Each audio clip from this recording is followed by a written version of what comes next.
All right, this is the Pro Wrestling Illustrated podcast. I'm your host, PWI senior writer Al Castle, here with the boss, PWI Editor-in-Chief Kevin McElvaney. How's it going, Kevin? Going all right. I was gonna say, if anyone's watching the video and not paying attention to the text, Brian Solomon has really let himself go. Yeah, Brian is in Italy, of all places. So I did get his blessing to move ahead without right him. For Brian, yeah. He's Absolutely. over there very early, waiting for Clash in Italy. That's right. I wonder if he stuck around. I don't think it's anywhere near where he's. No. He had to be there for quite a while to be able to cover that. Yeah. Yeah. I'm thinking he can't expense that. Can he just? Well, I'll have to talk to him about it. Anyhow, we got a lot to cover. This has been the first show we've done in a little while post WrestleMania. The day job has had me really been running me ragged. So I am very happy to just talk about wrestling for the first time in a while, and there is a lot to talk about in between the death of Ted Turner, the Hulk Hogan documentary, kind of the post WrestleMania reset in WWE with call-ups and releases and really shuffling things around and a lot more. I'm hoping to go to Double or Nothing this Sunday here in my neck of the woods. Right. So we'll cover it all. Before that, let's tell you about Pro Wrestling Illustrated. I'm always happy when Kevin is on because I'll hand off the plug to you. This is the May issue? June issue. The June issue. Yeah. With my piece, our interview with the now former and challenger to the AEW World champion MJF. My interview with him. This is still available, but already I've got my digital edition of the summer issue, which is our Supercards issue, right? So what's in there? This is one of PWI's kind of longest traditions. Yeah, and it was gone for a while, but we brought it back in 2021, I believe. And we've been going strong since then. It's once again was kind of uncertain how it would fare at first. I think like when it first came back, there was a little bit of nostalgia around it, but obviously people can get match results way before these magazines come to them. So the way I look at it, and I think the rest of the staff looks at it, is just this is a good memento to have, but it's also to get this signature PWI analysis and spin on things, to have photos you won't see anywhere else. And this is one of the issues that we'll do the XL edition. It'll be a little bit more expensive on newsstands, but it'll be more pages. It'll be just a lot more value for the price. So that's a really cool one. I'm excited to have that, and we've got all the great columns in there too. And like you said, the MJF one is still on newsstands. So really, when it went on sale, the pre-order, the digital, he was champion. Now he's not. He could be again by the time it's taken off newsstands. So yeah. And what happens at Double or Nothing, or the cover could be even more out of date because he may be bald at that point. I assume he's winning the title back, right? I mean, it always felt like a Darby. In part, it was about doing it on that night because they were in his hometown. But looking ahead to Wembley Stadium, it always felt like that title needs to be back on MJF, and here in essentially his hometown, here in the greater New York area, I'm thinking we're getting a third MJF title reign this weekend. Yeah, I think most likely. I think a lot is set up for it. It's funny. Jason and I were talking about this, kind of trying to predict what would happen. Jason McVeigh, and both of us had apparently independently looked up. I don't think it's not been confirmed anywhere, but a lot of people think that MJF went and got hair plugs, transplants done, because his hair is just a lot lusher and fuller than it was. And it was called John Cena's guy. yeah, John Cena's guy. And so we were both looking up how long does it take a hair plug or hair transplant to grow back after it's shaved? And apparently not that long. So I think that's at least not going to enter into the what happens with the match. But we'll see. Yeah, and a fun card. I mean, I'm excited to be there for Stadium Stampede. Yeah, and the Owen and all that stuff. So lots of New Yorkers on the show. I got to talk to Chris Statlander a couple days ago, but we lost one with Willow, I guess, dropping out. But a lot of Long Islanders on the show. So looking forward to that card. AEW Revolution among the cards on Supercards, WrestleMania. What else is on there? TNA Rebellion. TNA Rebellion. Crockett Cup, actually, NWA. Right. We had NWA this is the first time in many years we had someone at ringside for Crockett Cup. Steve Byer was taking photos. And there's some really cool shots in the magazine from that. There's Death Vegas Invitational, which is a kind of a New Japan / GCW hybrid show that took place. El Desperado sort of like produced that show. We were getting some flack on Twitter yesterday from Joey Janela for not including Spring Break 10 in there. You can't put every show in there. Spring Break 10 was also a huge show, and we've featured Spring Break in that section before. But you want to have some variety and different promotions in there. Is that the one with the Sandman versus the Sandman versus the Invisible Man? Yeah. He couldn't land that Invisible Man interview.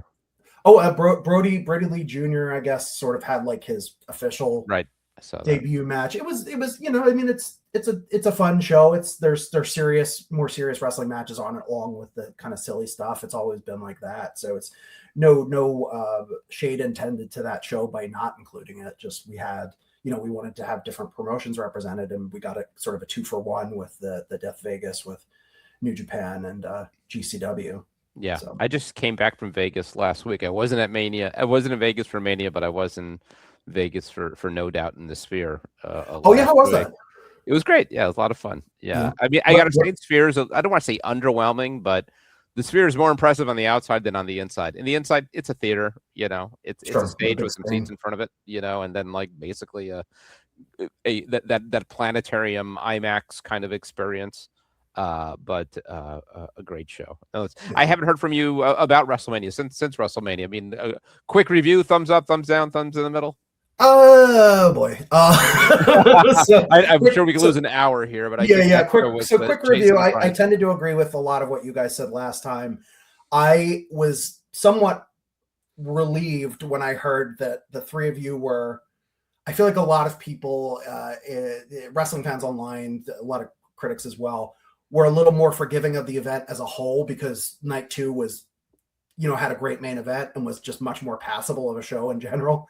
But like, I think people are too quick to forgive that night 1 was rough. It wasn't just that night 1 was rough. I mean, it was the worst of the 2 cards, but I think a lot of the problems outside of like match quality that made it so frustrating and kind of obnoxious were certainly there night 2. It was just covered up more by better wrestling. And maybe slightly. I don't know. It felt like there were slightly fewer interruptions, but maybe I was just expecting so many that I will say I've heard that for people who were there in attendance, it was less noticeable because you have, stuff going on in the arena and things like that, and you're not necessarily watching commercial there.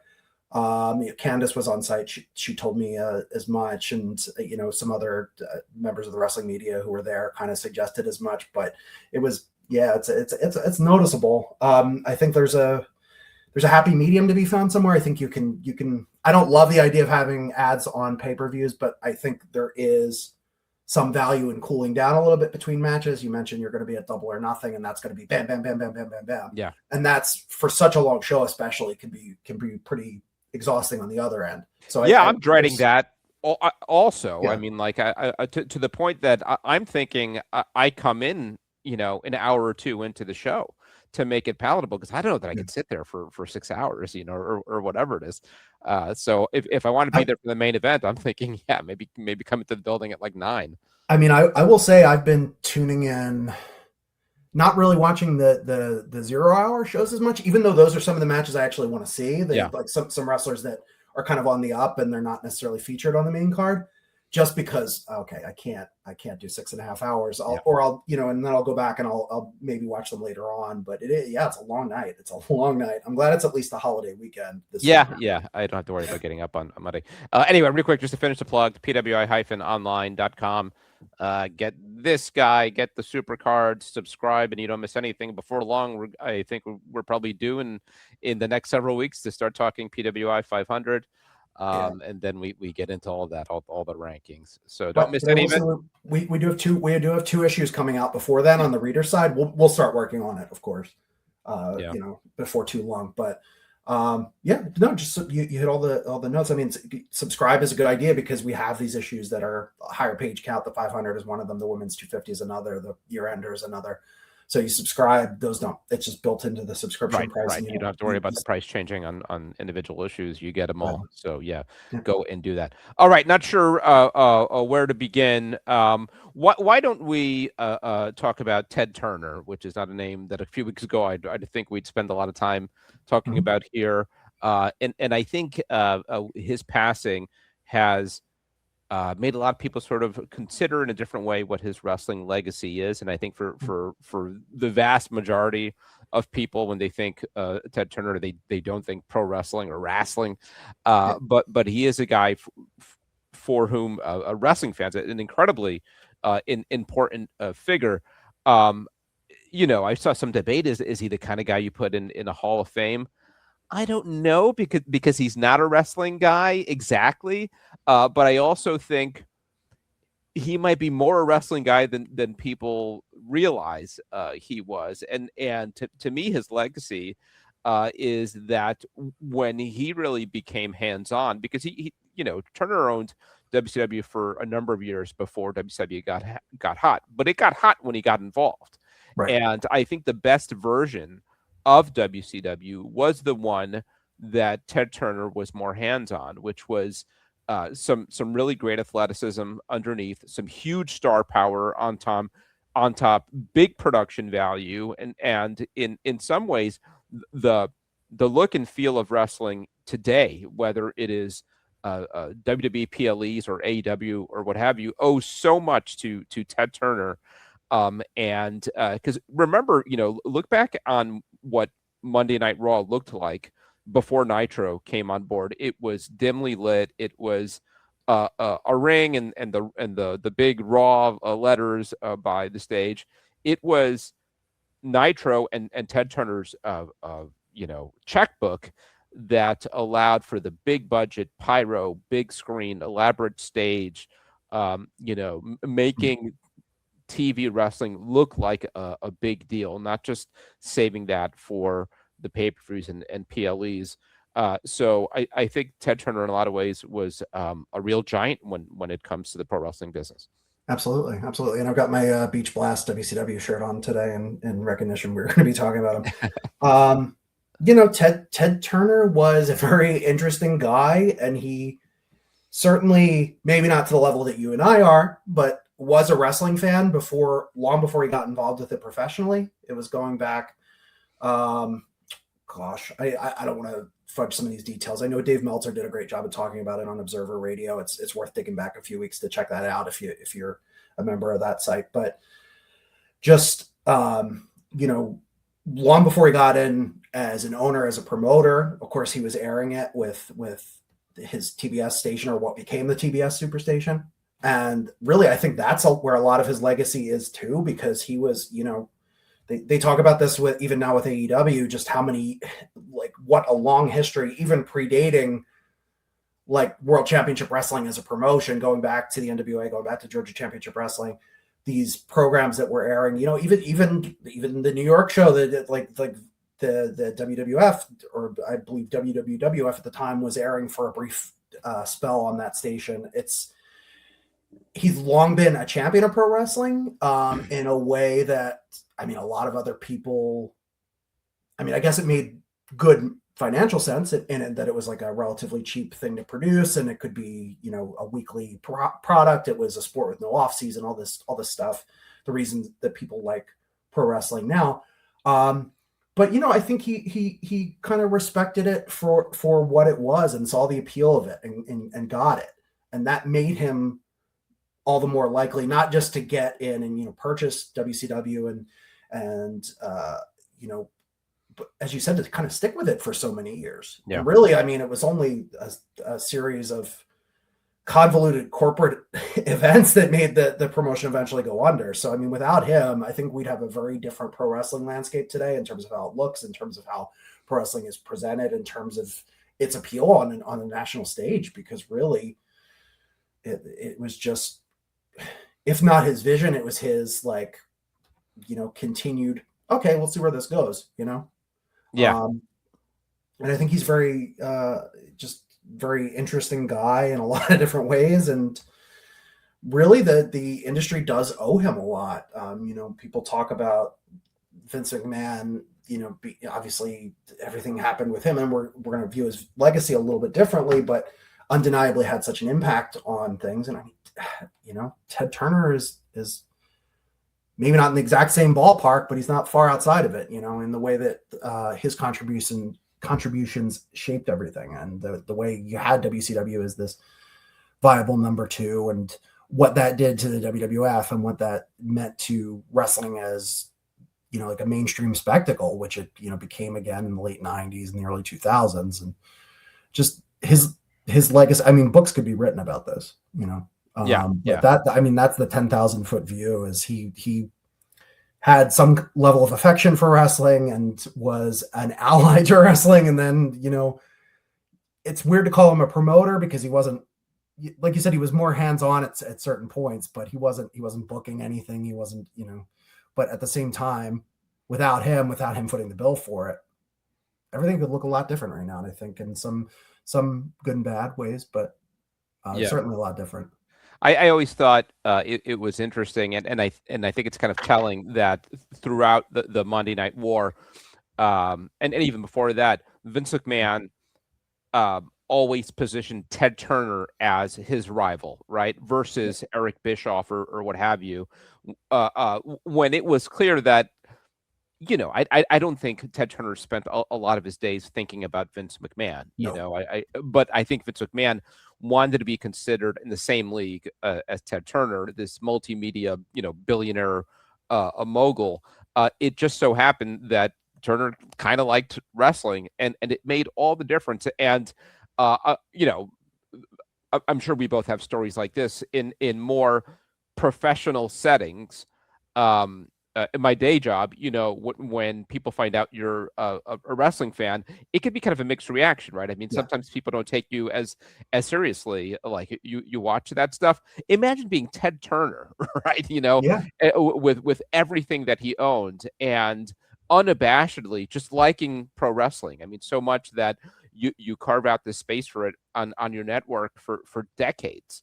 And if every wrestling promotion could be so lucky to have a Ted Turner, who gets it. Maybe he doesn't follow it super closely, but has the budget, is willing to support it. And you're right. I mean, people talk about the death of WCW and they blame Eric Bischoff or Vince Russo or whatever. It was Ted Turner not being involved there. I mean, more than anything, when Turner gave up a control of the TV stations, that was the death of pro wrestling for whatever it was, 30 years, until AEW returned to what was. Does his family have anything to do with those stations anymore? I don't believe so, no. And I mean, I think especially now with all the changes in ownership, But the T is still Turner, right? It's certainly still there. I mean, it's also recognizable. Yeah. I could be completely wrong about that. I should pay more attention to that kind of stuff, but too in the weeds with the wrestling side of it. Yeah. I mean, look, I don't doubt, I was gonna say Jane Fonda, but not Jane Fonda. Whoever's controlling the Turners, that maybe gets a nice check every once in a while. But a huge figure, not one that you necessarily think of in the pro wrestling space, but I think his death, I think, helped put in perspective what a giant he really was in the wrestling industry. So condolences.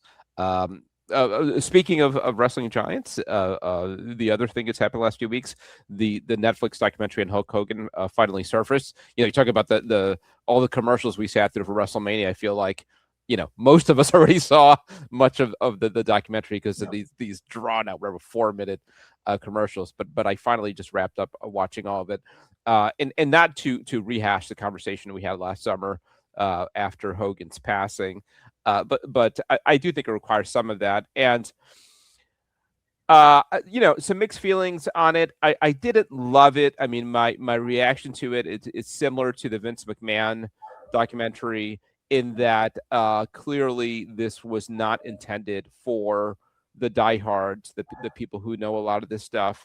And because of that, I think a lot of time was unnecessarily spent recapping Hogan versus Andre for the 100th time, or Hogan versus The Rock, and it's not that that stuff isn't interesting, or even that I've heard it a million times.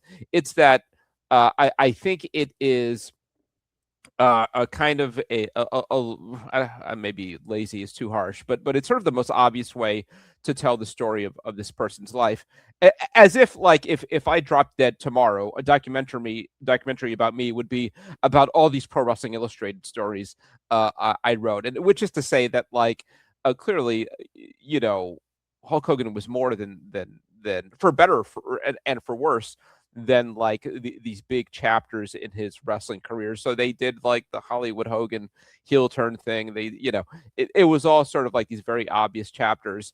And I'm fine with it. I think too much time was spent on it. I think the really interesting stuff was not surprisingly this stuff away from the ring. It was his family life. I mean, there was one episode, I think it was the third or fourth episode, that really delved into his marriage falling apart, and the Hogan knows best stuff, and his relationship with his kids. And I think that is was kind of the most humanizing, for better and for worse, in that that's where we kind of saw like the worst parts of him, but also I think the most um, endearing parts of him. I mean, I think seeing him with his kids when they were a little, it's clear that this is a guy who really did love being a father and spending time with his kids, and in some ways really was a family man. Um, and then that last episode uh, delved into that last chapter of his career, which was sort of his political coming out as a Trump supporter, and you know, in some ways, kind of the face of the MAGA movement. And politics aside, I really thought that was handled. And I don't know what kind of political influences are behind it, but I didn't love it. And you know, for example, I mean, probably the best example is that there is some amount of time spent on his last appearance in WWE, the Netflix debut, and he gets booed out the building, and sort of everybody dismisses it as, well, you were in California, as if that's it. I mean, it's like that's such a sort of a dumb, simplified way to look at it, that removes all accountability for the things he said and what he represents, and as if these folks, and I'm not naive that sure he's going to get a worse reaction in a state that is you know, a blue state versus a red state, but to just sort of dismiss it as like, well, what do you expect being in California? I think was overly simplified, and I think it doesn't put any accountability on him. And I think there was also just sort of like the way that whole part was treated, where he's going around, you know, telling the Trump supporters like, we got our country back, and there's inspirational music playing in the background, and all that, and I thought it was kind of heavy handed, and I maybe tipped their hand a little bit about where some of the filmmakers were on, what side they're on. Maybe I'm wrong about that. And I don't think there were enough voices to really check him. I mean, Booker T was in it, but I think they were careful in what they featured from Booker T. I would have loved to see like a Mark Henry in there, or something like that, talking about uh, because sort of the whole idea, the way it was dismissed, is the way Hogan's dismissed it, as far as some of the racially controversial things that he said. It was sort of like, and I'm paraphrasing, but it was sort of like, get over it, everybody, kind of thing. And people couldn't get over it, so they're booing me in this building. And you know, even in these interviews, you didn't sense more any sense of contrition, or anything like that. I mean, it was and really just the opposite, when it shows him really leaning into. It's clear that him leaning into politics and the MAGA movement and conservatism was about you know, sort of like sticking it to the woke left that's going to give me a hard time. I want to be able to say whatever I want to say, and that was it. And when he's going around in these venues, and yeah, really, I mean, it was really. I don't know, kind of nauseating, and him hugging these fans, talking about we got our country back. What part of the country, did you lose, Hulk Hogan? What is he even talking about? You got a country back. Like, where was he wronged in any of this? So I didn't think it was super flattering, nor look, I think if you loved Hulk Hogan, you come out of it loving Hulk Hogan. If you don't, I think it reinforces your opinion of it.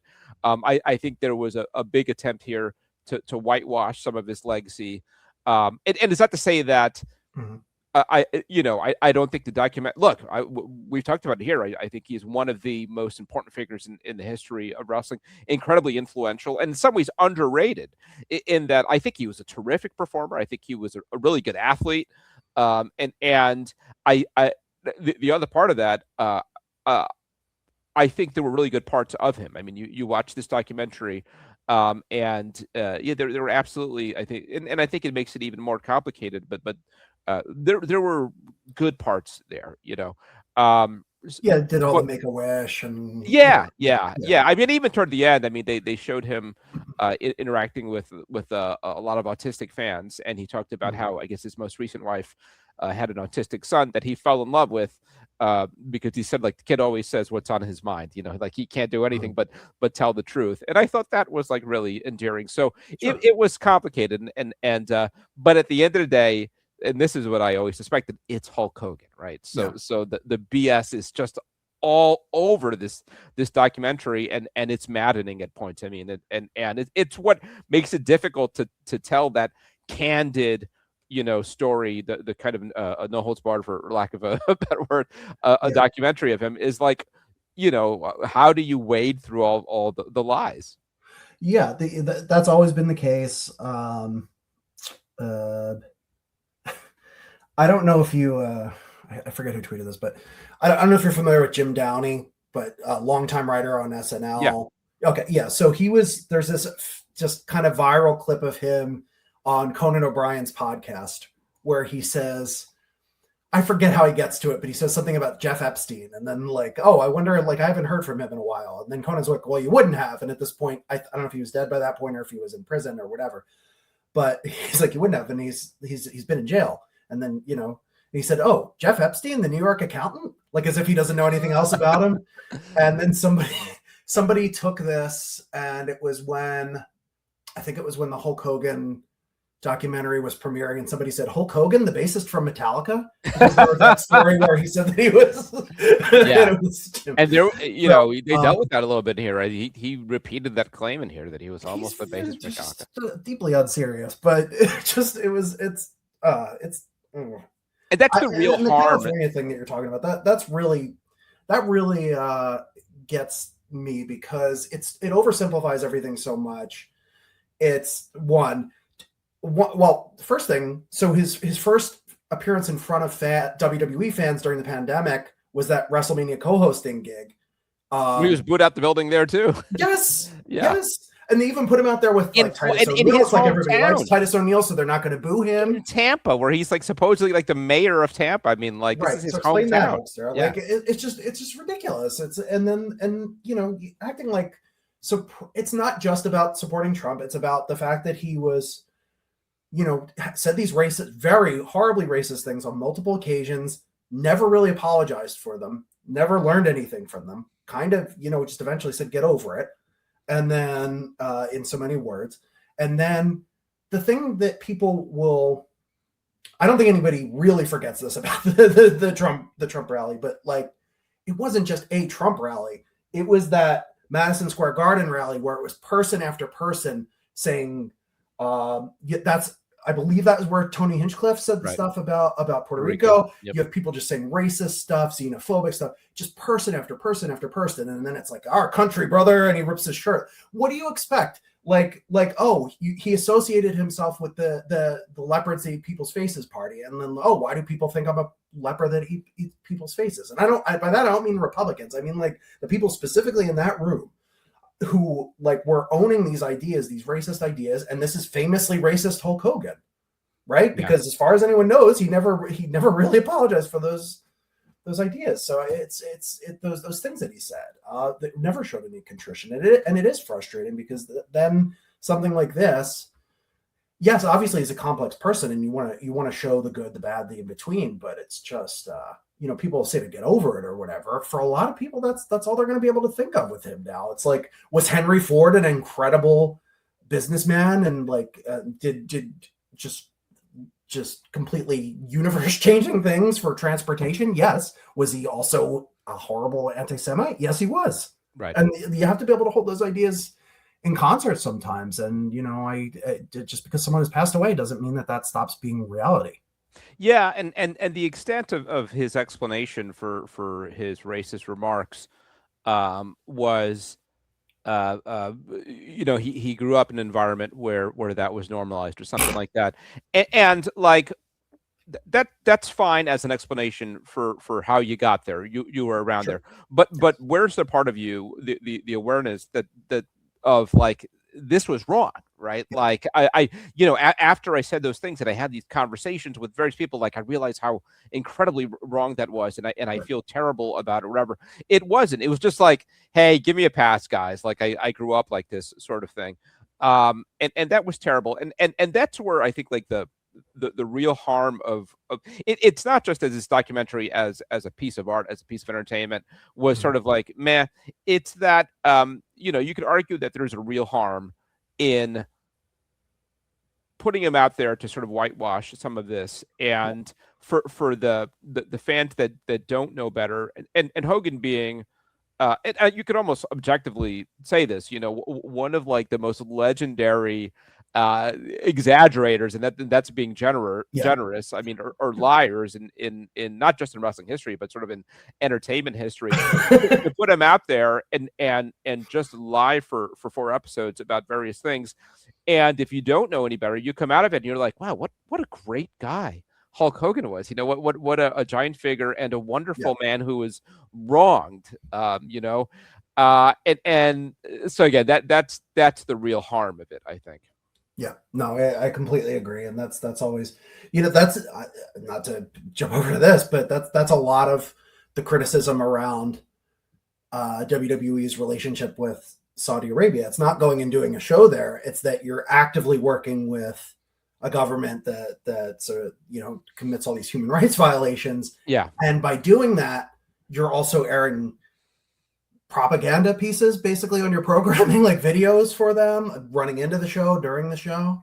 That's where a lot of the distaste for it comes from, is just, and now I know they're getting criticism too for wrestler involvement in this 250th anniversary. Oh, right. Yeah. And the Hogan documentary. I mean, I'm glad you pointed out. I mean, WWE is all over this. Cody Rhodes is all over it. Triple H is all over it. I don't know. I mean, politically, I don't know. I get it's Netflix, and they're gonna, it's essentially a promotional tool. But you really need to keep Cody far away from this stuff. I mean, like he should not be. And I think he was careful and guarded with what he said. I mean, I don't think you could really take anything that is too sort of incriminating for Cody from his remarks there, but I think it's best that he just stay away from this.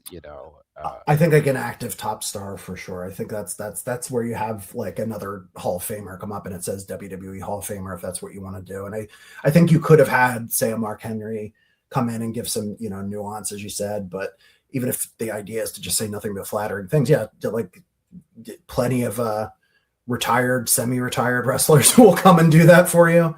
And you don't have to like, and we don't know what didn't, what ended up on the cutting room floor. Kevin Nash is in it, and Kevin Nash is sort of famously, anti-Trump, anti-MAGA, and but a close friend and ally of Hulk Hogan.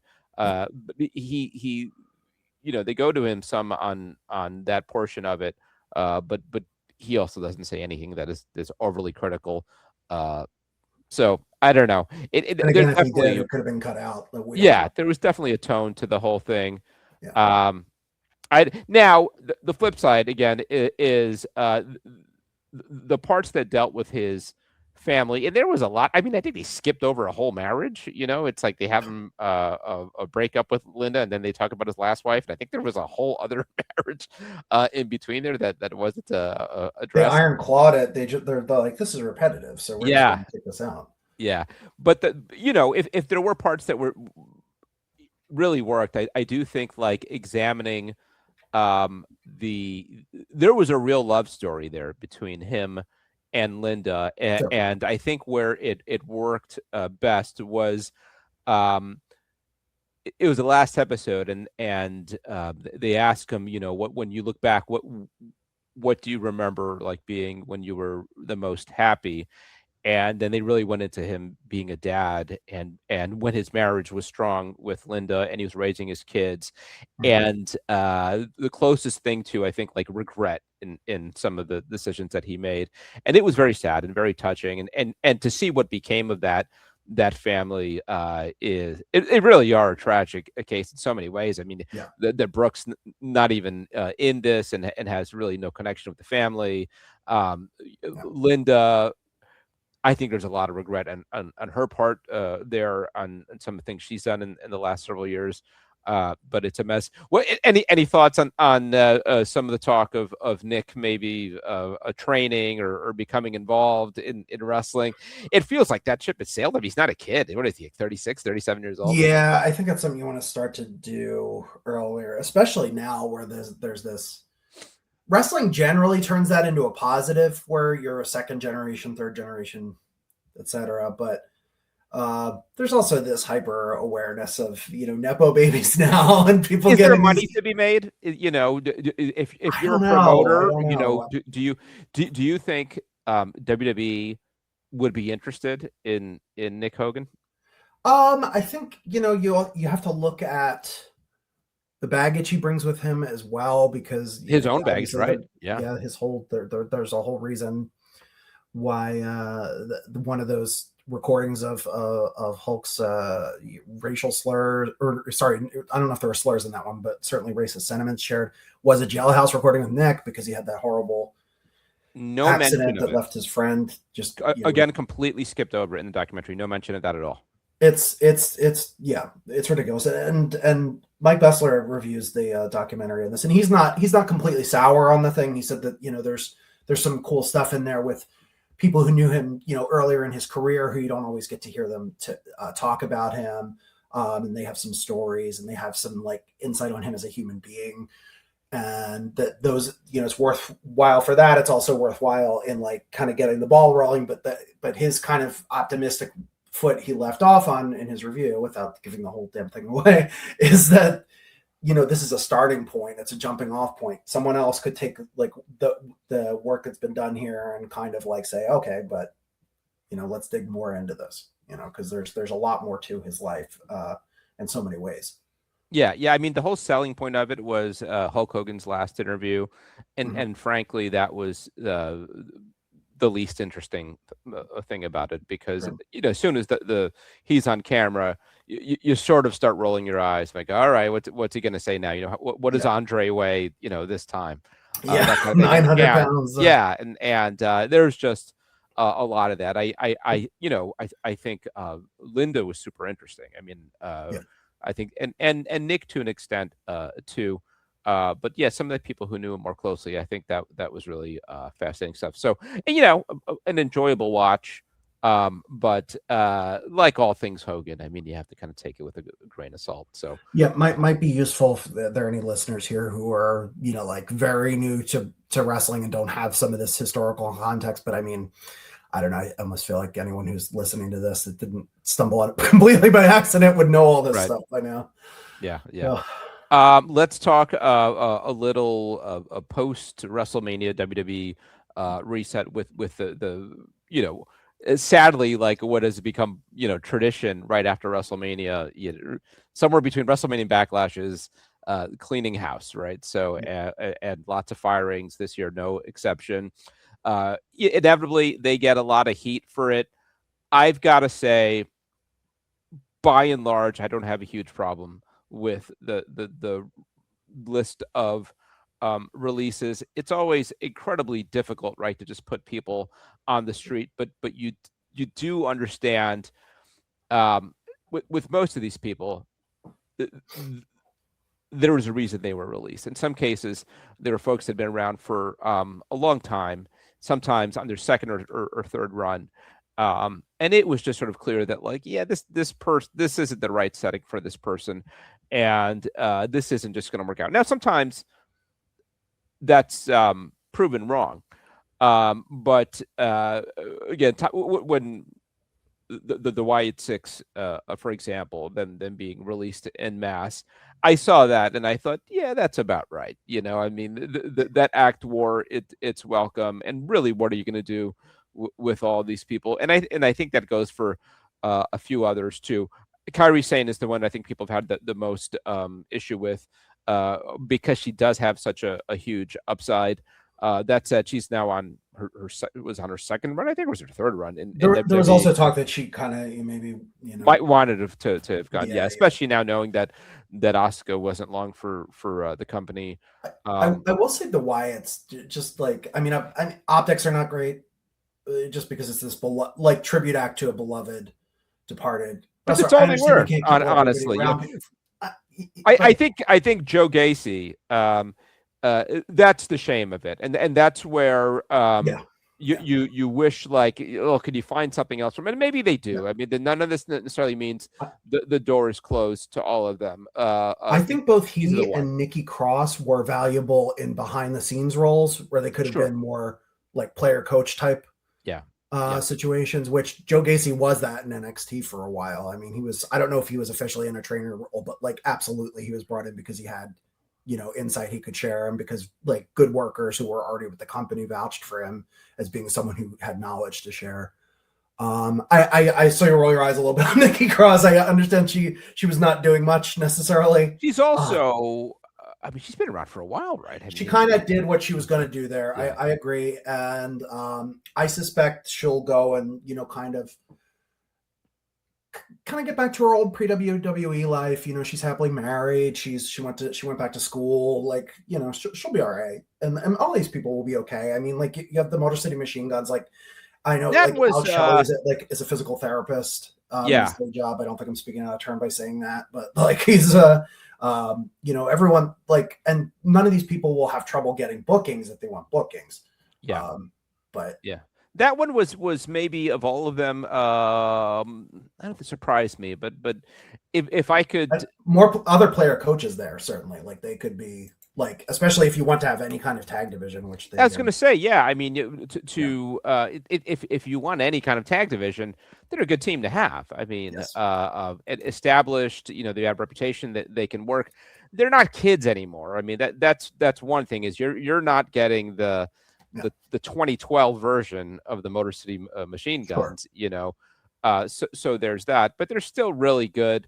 They're probably, at a different time when WWE's been more excited about their tag division, I think their prospects would have been better, but it's clear that it's just not a priority for them. What were your thoughts on Aleister Black? I mean, that one was rough because now you're putting a married couple on the street, but Aleister Black, I mean, I think is a testament to, like, it isn't an issue really of being able to work or not, because by any measure he's super talented guy. It is some acts work and some don't. I mean, I guess the easiest way to address it is charisma. It's a little more complicated than that, but they're absolutely now over two different runs, and you can argue two different companies. There has always been this challenge in that connection with the fans, and there's just something about that act that I think is hard to create excitement about. I think a little goes a long way with him. Like, there needs to be a level of intrigue about him, a level of like he's coming in, he's able to kind of beat someone in 30 seconds by landing the kick on them, that kind of stuff. That's why he worked so well in NXT. That's what he worked so well on the independent circuit, because he could go all over the place, and like it was exciting to see him, and he had this spooky vibe about him. WWE, I think, like once he got to the main roster the first time, didn't go great. AEW, I understand there were some issues there in terms of like politically, he might not have wanted to do business with certain people. You can't win every match. And I essentially MJF went and confirmed all that. He like called him out by name on the Ariel Helwani show. Like said like this guy leaving was like the beginning of a good turn toward like because he said because MJF would allude to people who were kind of like bad for the locker room. And Ariel Helwani asked him to name names, and he said, "You want me to name my name? Okay." And he says Malachi Black. And then he kind of runs him down for like several minutes. So I don't think he's going back to AEW. He could go to TNA. He could go to New Japan. He could do stuff outside of wrestling. I don't know what his citizenship status is within the States. Yeah, I mean, certainly like he's married to an American citizen, so he could, if he doesn't already have some kind of like long-term resident status by way of that, he could. I know that's always one of these tricky things, and something I worry about when I see some of the talent released is that if they're not from the U.S., like so Nikki Cross is an example of that, but that's sometimes a concern with when you, but certainly these are not people who haven't had years to kind of like, hey, what's my backup if I lose this job? Like it's not because you've seen things like that occasionally. Someone will be like uprooted from where they lived, and then they'll go and then they'll get released in a few months, and it's like, well, what are they supposed to do? So I think they'll be okay. As far as why I think it comes back to that. It's something limiting about that type of character. Yeah. And you kind of have to use it in small doses. I will say they supposedly he was going to be in that Pat McAfee role in the Randy Orton. Right. So, I mean, to go from at one point maybe being involved in one of the main events of WrestleMania, even though it sounds like his role wouldn't have been as high profile. It is not like it would have been a lot more palatable to watch. Yeah, sure. Yeah. But I mean, you talk about sort of like your stock dropping to go from not long ago, he was in a pretty high profile feud with Damian Priest. So somewhere along the way, and sometimes it happens. I mean, I think sometimes there's just a realization that like this isn't clicking and probably never will, and inevitably WWE always gets a lot of heat. I don't know. Well, I guess I do know why do it right after WrestleMania, and this is the flip side of it for people who are always very negative on WWE, and I understand it's always hard to see people lose their jobs, and you see a company that is raking in as much money as it is. It does feel like you can't afford to keep these guys on payroll, but the flip side of that is opening slots, right? It's not just about the pay; it's about TV time, right? And that's, I mean, a lot of it's the pay. A lot of this is like sure, but could they afford to keep all these people on the payroll and not have them on TV? Yeah, probably yes. I mean, it's probably one vacation for Nick Khan, Right. But beyond that, it's like you the flip side of that, I think, is what we've seen AEW be over the years, which is you just add and add and add and add and never subtract from the roster, and then you have people who aren't on TV for super talented, wrestlers who are not on TV for months, or are relegated to a bit role on Ring of Honor or something like that. Right. I don't know that that's the right thing to do either. So yes, we lost a lot of talent, but then you see the call-ups. You see Sol Ruka come in. You see Ethan Page called up, and several others. That's kind of the flip side of it. It's like you've got to open these slots, and the reality is like,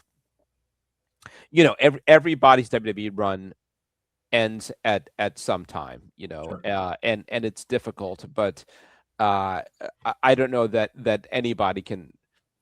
Should we talk a little bit about the New Day before? I know we have a lot. And that's a different case, and in some ways more problematic because they weren't simply cut, right? They were asked to take a pay cut, and I guess they're not the only ones. There's stories about others and maybe others who took the pay cut, and that's a little harder to swallow again when because that is strictly a money issue, right? When it's not just about TV time, it's like we can't afford to pay you what you're paying.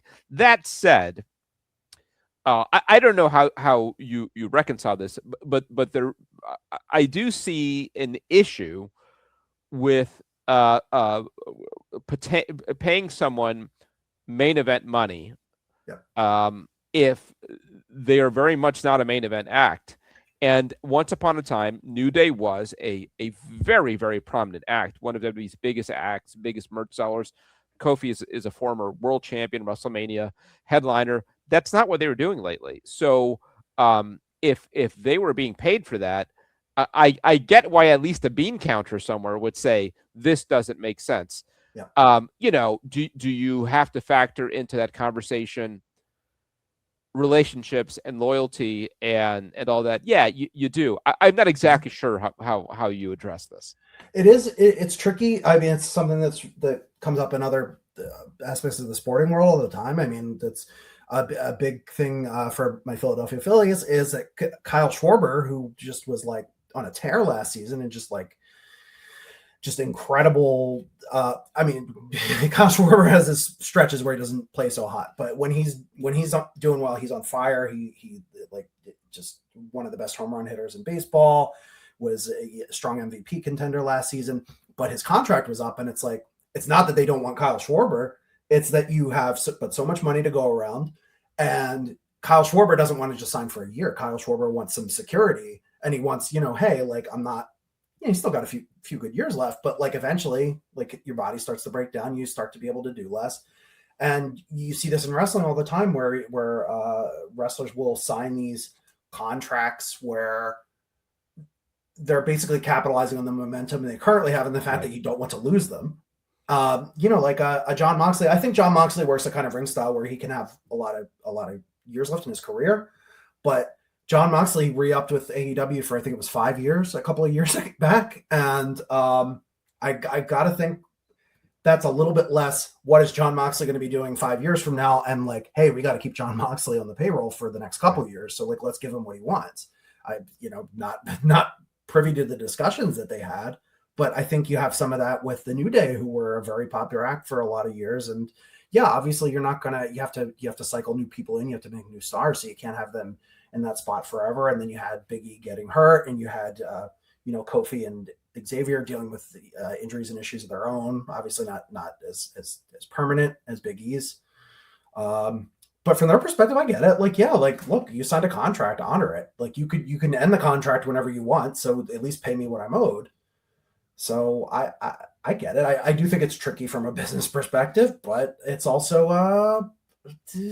I can understand it. It's also a little bit of a cry me a river situation with the company doing as well as it is. I mean, like, it's, the shame of it is, if it ends the relationship on a sour note, they have many good years there.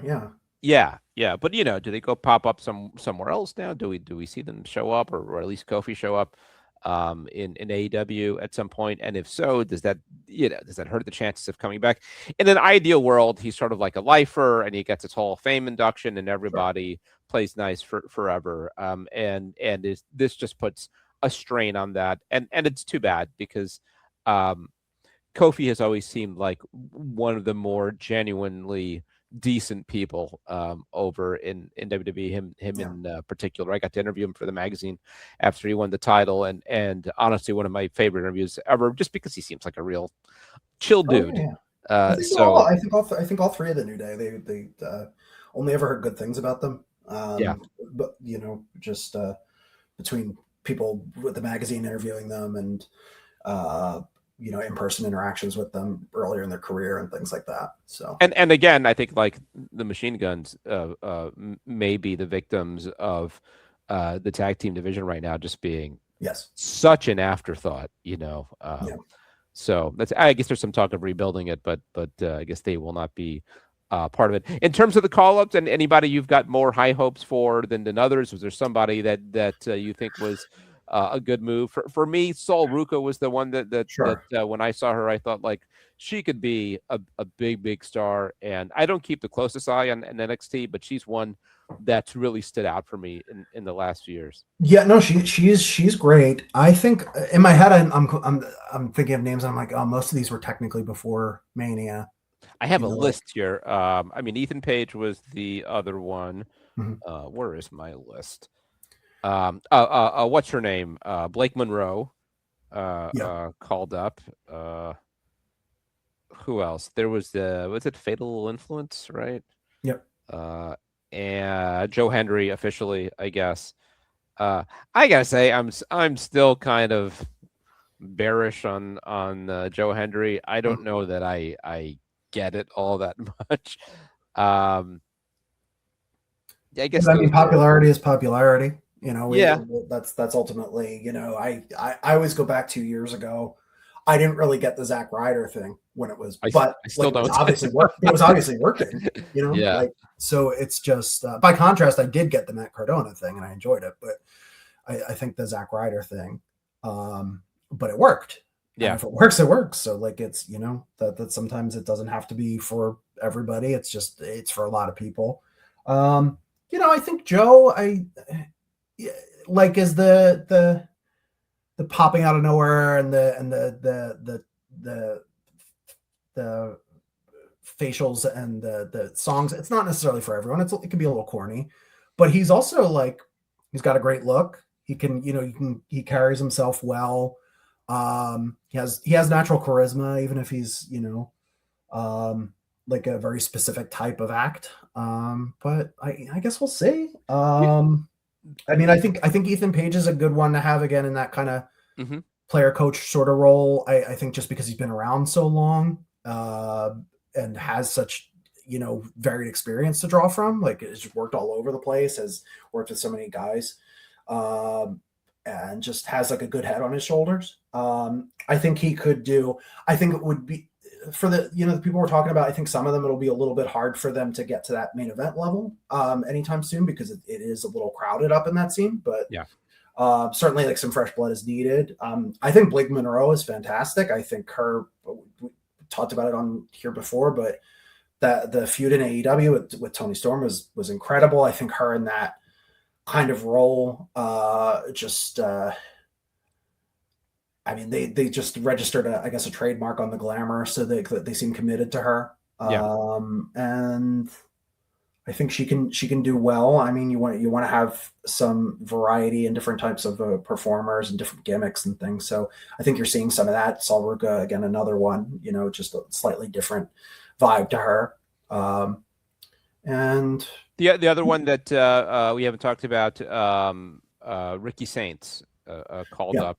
I gotta say, I don't know. Here's a guy who on paper, checks a lot of boxes, and I think sort of looks the part.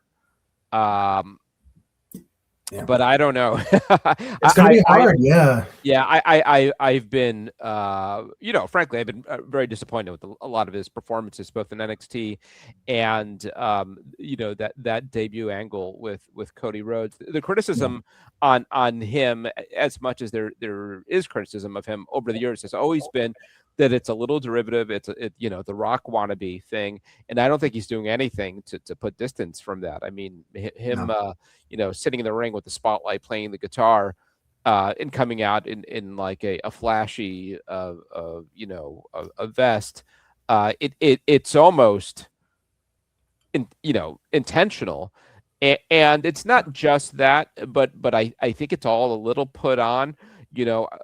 I think there's a good contrast to be drawn between him and Ethan Page, where Ethan Page is so comfortable, right? It doesn't seem put on at all. He's just a guy who, you put a camera on him and a microphone and he's going to do his heel bit. And it looks so natural to him, where Ricky Saints, and I think this has always been, part of it. And he's got a huge upside. It's not that, but there is a little bit of it that is, I'm playing pro wrestler, especially it is a little bit. And I'm glad you used the Ethan Page as the contrast there, because I think and I know, actually, I've gotten to know Ethan pretty well over the years, talking to him for a number of different things for the magazine and interviewing him.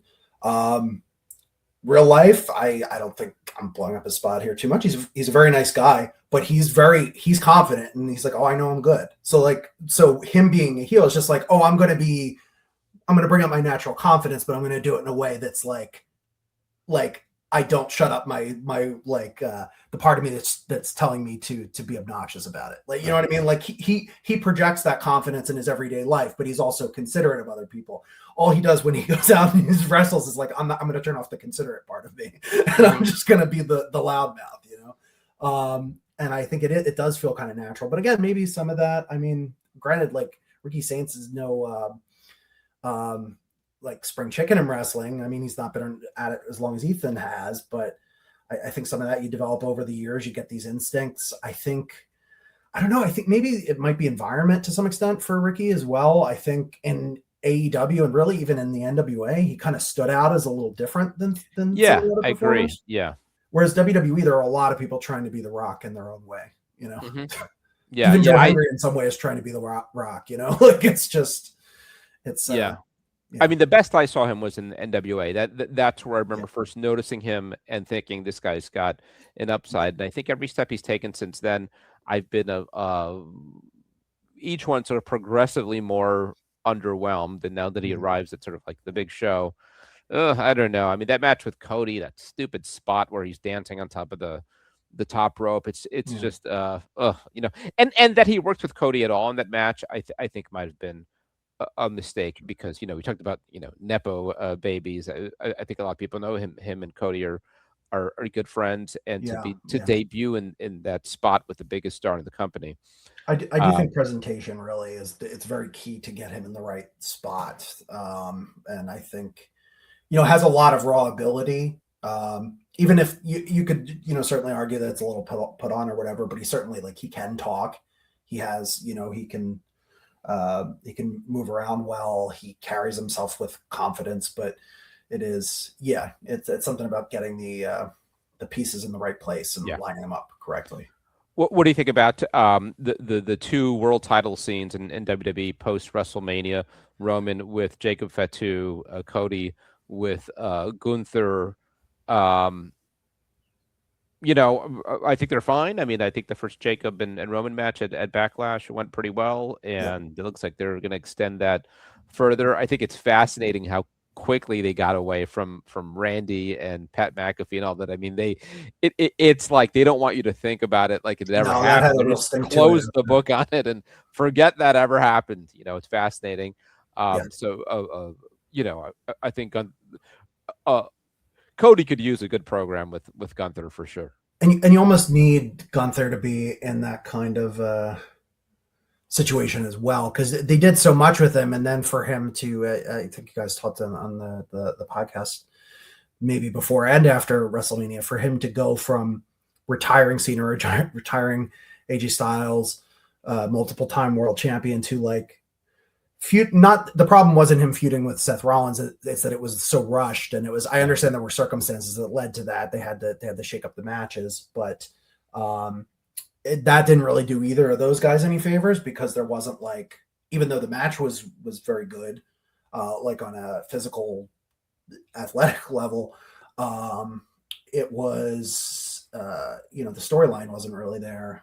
So I think you got to get Gunther back in kind of prime position. I think it will also help Cody if this, you know, is you know, received well. And I mean, maybe they drag it out for a little while.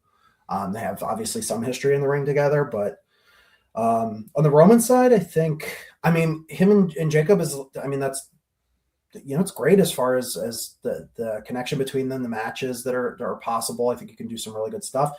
I think it is a mistake to not just run with Obafemi and see if it works, honestly. Yeah.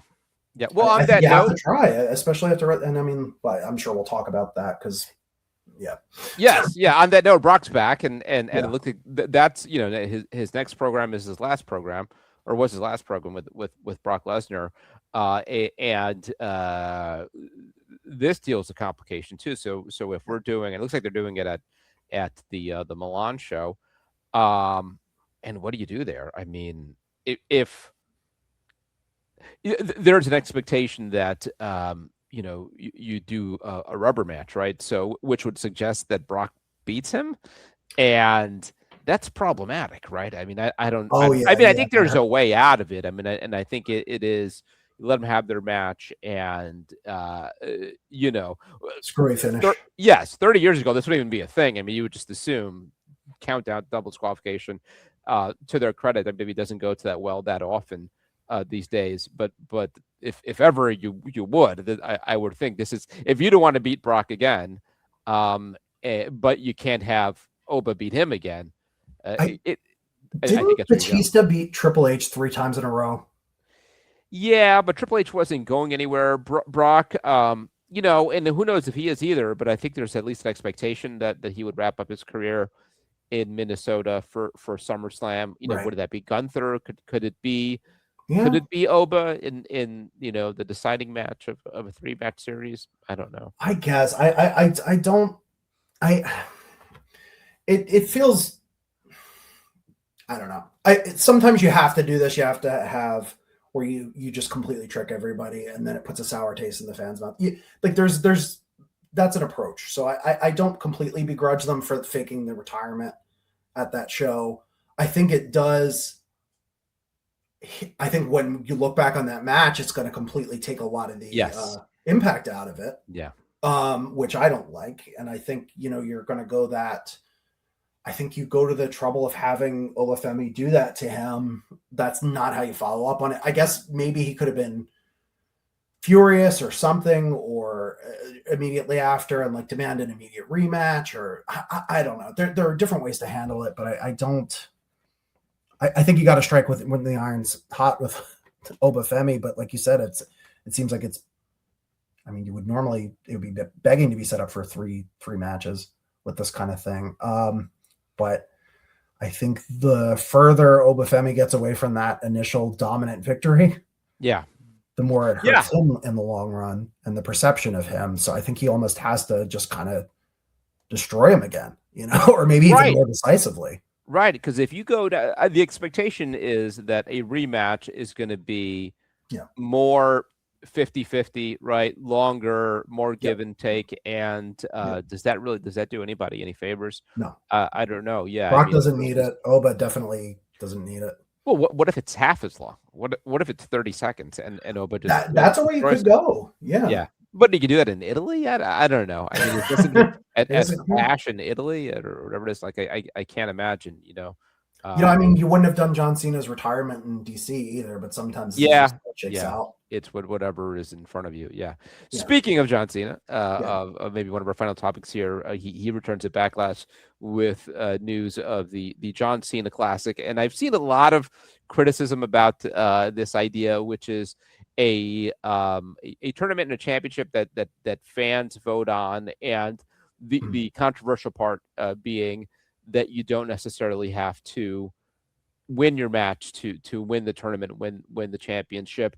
I'm less down on this than other people. I mean, I think there is a way you can do this and it not be terribly offensive.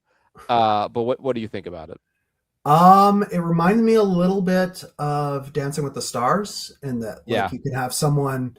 I just think there has to be a point where the performance has to be what holds sway. So, I mean, I guess the upside of it being a tournament setting is that you could have someone who maybe loses a match, but they get to stay in the tournament because, they get the fan support or whatever. You can change the booking at that point. You can have them start to win. That's the upside with wrestling. You can't Dancing with the Stars. You can't all of a sudden make, I love Andy Richter, but Andy Richter was controversial in the it may have been 2 seasons ago now in Dancing with the Stars because people voted for him week after week, but as much as he tried, he couldn't, deliver in the dance side of it.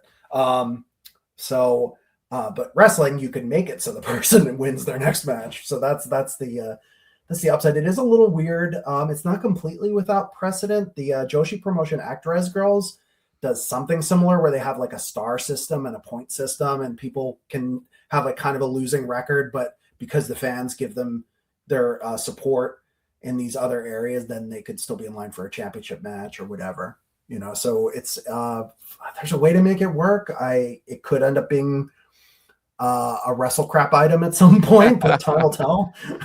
Yeah.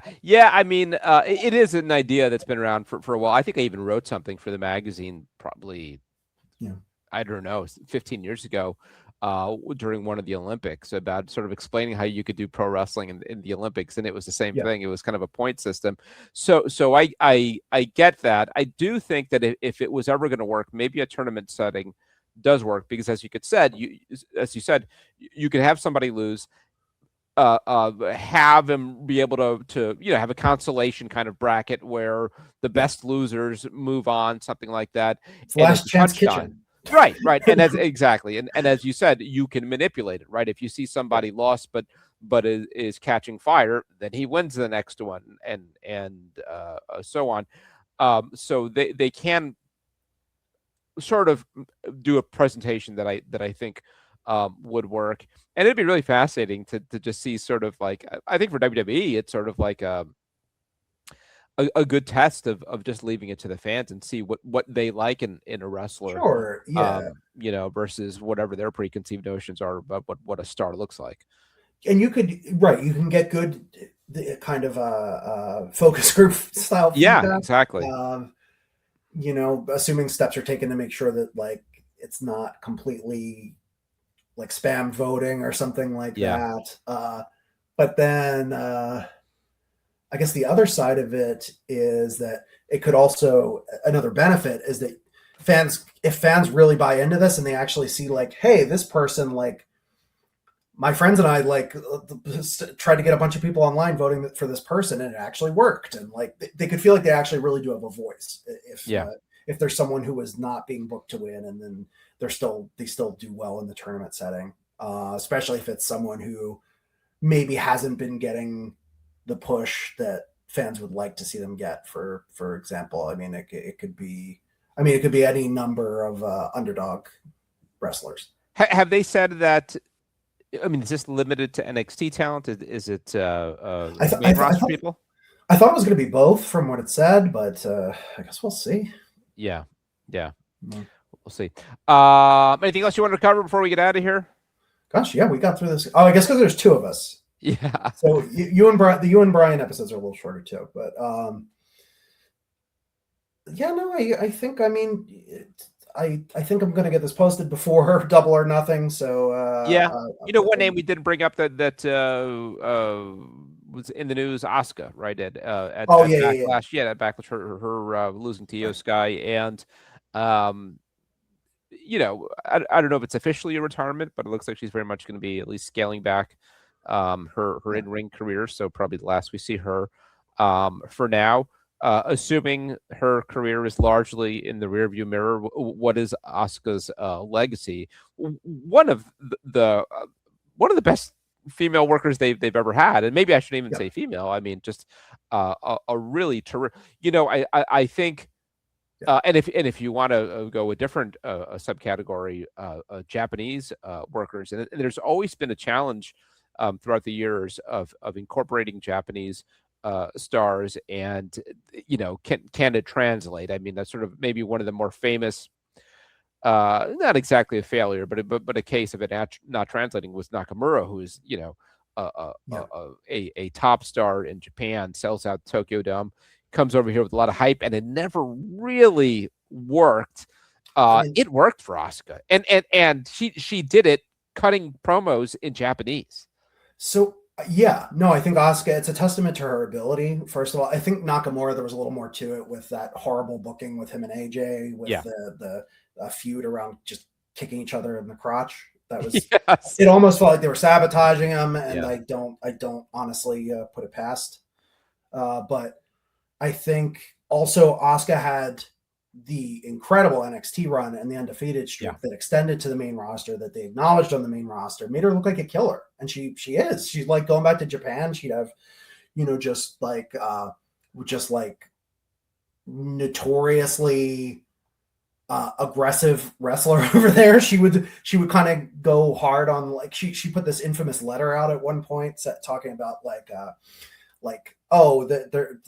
the offense looks weak from these wrestlers, and everyone like who's gonna want to see a fight like this where it doesn't look like we're kind of was telling everyone to like lay it in more. And she wrestled intergender matches over there. She was dominant in any Joshi promotion she went to. And then NXT, yeah, she just came in and was like the perfect era for her there because it was like just like she was treated seriously and with the respect she deserved as a performer, as an athlete. And then she went to the main roster, and I still think it was probably a mistake to have her lose to Charlotte in that first WrestleMania match. But I think the difference between her and Nakamura is that she recovered from that. Yeah. And she always carried credibility with her. Yeah. Right. Yes, 100%. No matter what happened, she took a few questionable losses over the years, but nobody's looking at Asuka and saying like she can't win a match after that, or that she's a less serious performer because of it. So I think it's just even also funny. Like I say, less serious, and she's this menacing thing, but she's a very funny person, and just like it sometimes comes across on camera, but it's not full. Even though she'll have the clown makeup at times, she doesn't portray the clown. But like you follow her on social media, watch her YouTube videos, just very, very like natural sense of humor. Has picked up a lot of the English language over the years. Like certainly she speaks a lot better than she did, but as you said, she didn't have to, just because the intensity was there, and it transcends linguistic and geographical boundaries, as they say. She was just credible. So I think if she's winding down, she's had a really great career. She had a fantastic career in Japan, and she had a fantastic career in the US. I don't really think there's too much more she could have accomplished in the industry. Yeah, and she's a mom, and which does not get talked about a lot. Like she's kind of private about it, but she's and she's I think entering her 40s, and like you said, I mean, what is there to check off of the? I mean, she could retire today. I would think with no regrets. I mean, what an absolute Hall of Fame worthy career. So if she's choosing to step away, good for her. Congratulations, well earned. And again, one of the great careers, and some of that over a pretty lame time for wrestling and for WWE. She was always a highlight. So one thing I did I don't know if you had anything else to say about Asuka, but I was saying about the Double or Nothing this weekend. One thing I wanted to mention is that we have the Owen Hart Cup, which will be starting. I think the presumption is that Will Ospreay will be winning the men's side. So he has a match with Samoa Joe at Double or Nothing. And then he can go and he can have his match at Wembley Stadium. I think that's the presumption. Not it's 100%. But I'm really interested in this women's bracket, because you've got wrestlers from all these different. Saria's in there. Mm-hmm. Like, she's never stepped foot in an AEW. Actually, I may be wrong. She may have done a Ring of Honor appearance at some point, but like the bracket there is ridiculous. You have wrestlers from Japan. You have wrestlers from CMLL and Persephone, AEW. Who's your favorite on the women's side? I'm kind of thinking it's Athena, just because I think at some point they have to commit to keeping her on AEW TV. I think what's prevented that to this point is honestly that she's Ring of Honor. Everything is paywalled, so to some extent, by keeping her off of AEW TV, I don't know how many people are signing up for Honor Club week to week to watch her there, but I do think people sign up for the big shows to watch her defend, and also, especially as her title reign is so long, to see if someone can end it. So I could see that happening. I mean, I think there's even money in Athena wins that, but also gets cajoled into putting the Ring of Honor women's title on the line. Yeah, imagine title. That'd be huge. Yeah. I mean, the fact that she either wins the world title or loses her championship, that's a real draw. Yeah, no, I think so too. That would be my like gut feeling on it. But we'll see. I think that's of interest to me. I think that the Double or Nothing card is, it's like there's some great matches on it, but I'm kind of interested to see more what happens coming out of Double or Nothing and what happens in the weeks after that to kind of build up this. I am very strongly considering actually going over to London for this Wembley show. So really? Yeah. Exciting. I haven't been to London in quite a while, so it's kind of an excuse to go back. Yeah. Yeah. No, I mean, we've talked about it here, this is there's an opportunity right now for AEW. I mean, it really does feel like they're gonna have a sold out stadium in New York City for one of their biggest shows of the year.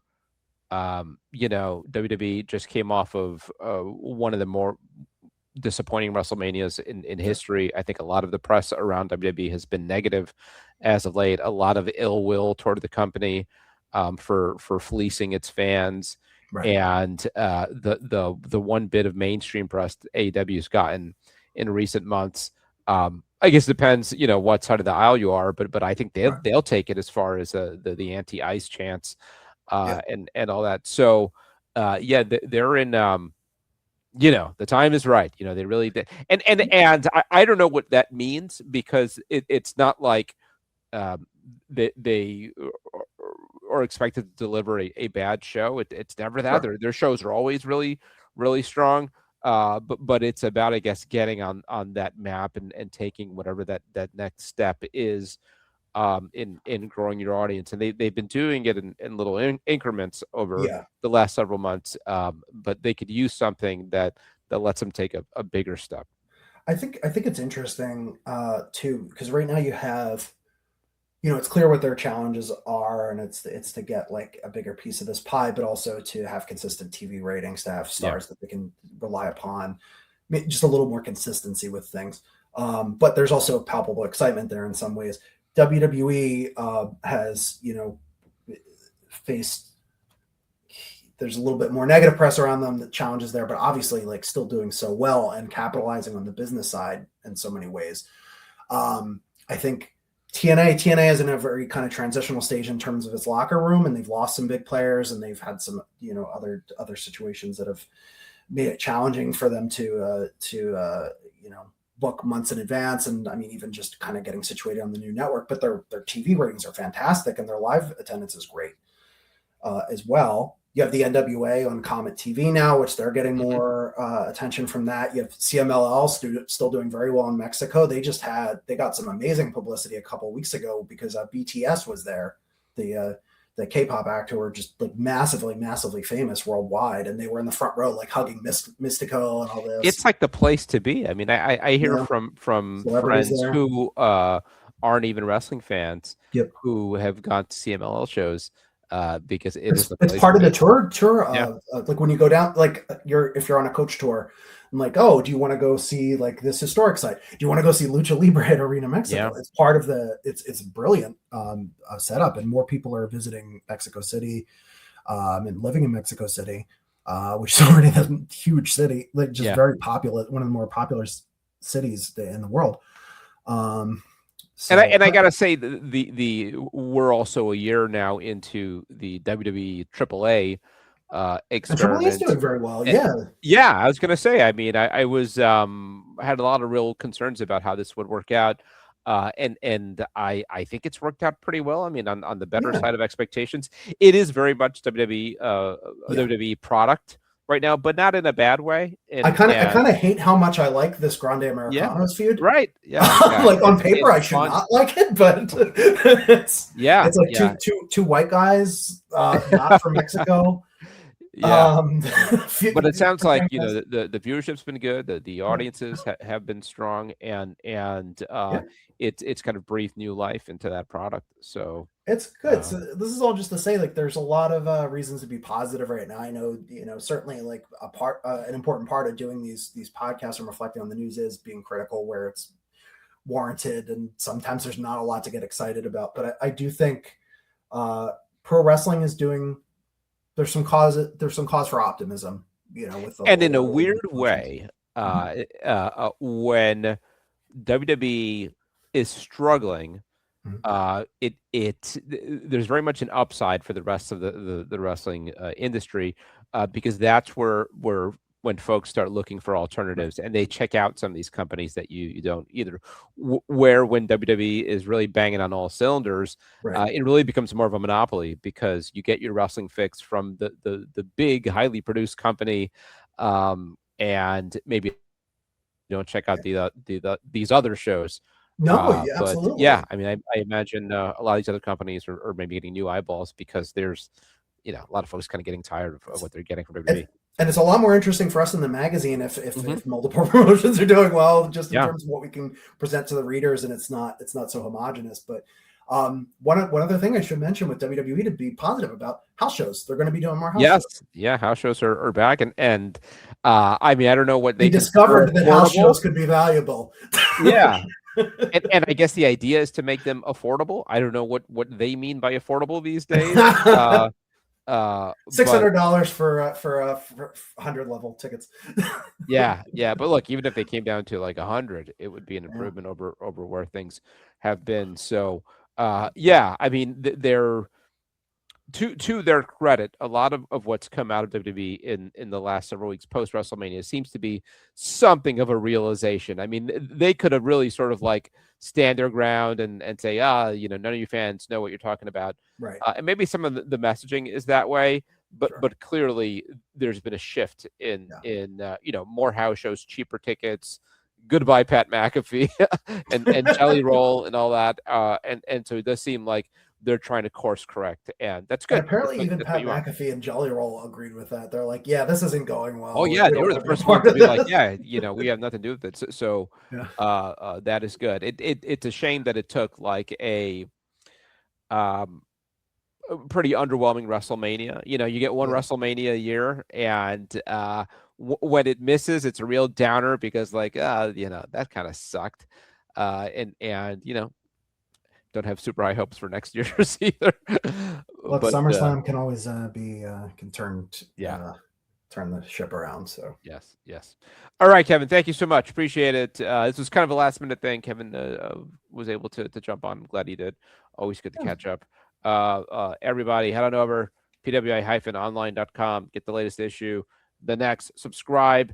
Get the digital edition. You don't have to wait. You could be reading the issue right now. The next issue. Anything else you want to plug, Kevin, before we get out of here? Oh God, you just did such a great job. I'll give Jason's plug. Just go sign up for the PWI Weekly on Substack, Pro Wrestling Illustrated at Substack.com. We do a lot of fun things in there and a lot of it's some usually like I shouldn't even say this, a tiny bit more timely than the print magazine in some ways, but there's a lot of nostalgic content in there too, and we'll cover things that wouldn't necessarily get a lot of ink inside the print mag. So that's well worth checking out. Checking out. Yeah. All right. Thanks so much, everybody. We will do it again soon.